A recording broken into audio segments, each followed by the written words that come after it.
In today's video, we're going to get to know the Saints, getting ready for Week 2 matchup, and you're watching Pantherology.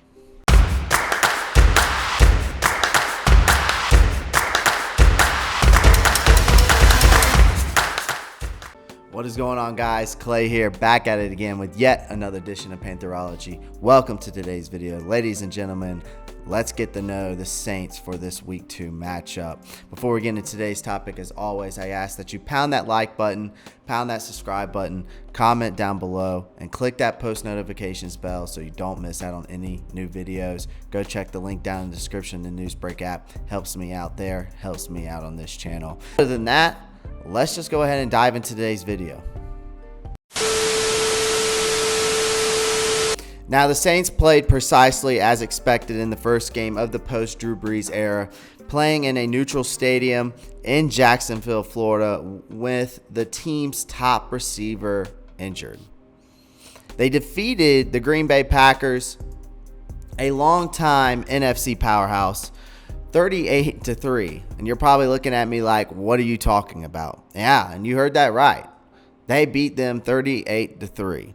The New Orleans Saints were one of the Week 1 surprises, and they've come to visit us at Bank of America Stadium this weekend. So I wanted to go ahead and let's take a look at what they got going on in that locker room. And first things first is Winston was spectacular in his first start for the Saints following the Drew Brees retirement in 2021.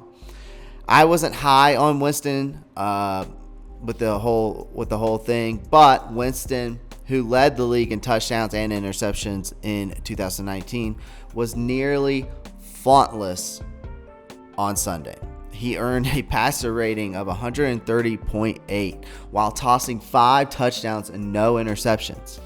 Now, the Saints game plan succeeded as they ran 39 times while passing just 21 times and maintained a 9-minute edge in time of possession. So Winston ended up making a NFL record by being the first quarterback to toss 5 touchdowns while having less than 150 yards, and he only had a total of 148 in the game. That's crazy.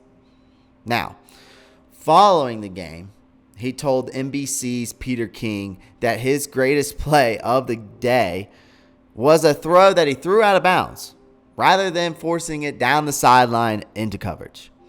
Interesting.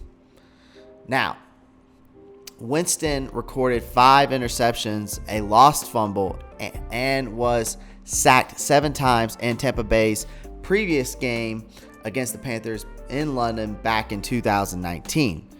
So after his performance on Sunday, he may cause more problems for us on defense than he has already. Now, the Saints have several recognizable offensive playmakers throughout their run to the NFC South crown, but this week may compel fans to take another look at their roster cards. Now, wide receiver Michael Thomas will miss Week 2 as he is recovering from an ankle injury. Now, Latavius Murray, the team's backup running back, was released just before the season began. As we all know, wide receiver Emmanuel Sanders is now with the Buffalo Bills, while Jared Cook is with the Los Angeles Chargers. So that leaves Alvin Kamara, the running back, and some newcomers. So these newcomers like Tony Jones Jr., who's a second-year Notre Dame running back, had 50 yards on 11 runs on Sunday. Then you have Deontay Harris, the returner, made a 55-yard touchdown reception, while Juwan Johnson, the second-year tight end, had 3 catches and 2 scores. So you have to give respect where it's due, and I'm giving respect to the Saints' offensive line, which didn't allow a sack and only 3 quarterback pressures while opening gaps for 171 yards of running offense against a Packers defense that was in the top 10 in yards allowed in 2020. Now, of course, Kamara remains one of the best dual threat running backs in the NFL, always competing with our own Christian McCaffrey for the most scrimmage yards since the two have joined the league back in 2017. Now, New Orleans was notably tough on Aaron Rodgers and Devontae Adams, forcing 3 fumbles and delivering 7 quarterback hits, while not allowing a touchdown in what was probably Rodgers' worst game of his career. Now, however, there are rumors of injuries to cornerback Marshawn Lattimore and defensive end Marcus Davenport, so making it a hollow victory on the defensive side. Both might be out of the game on Sunday, but only time will tell with that.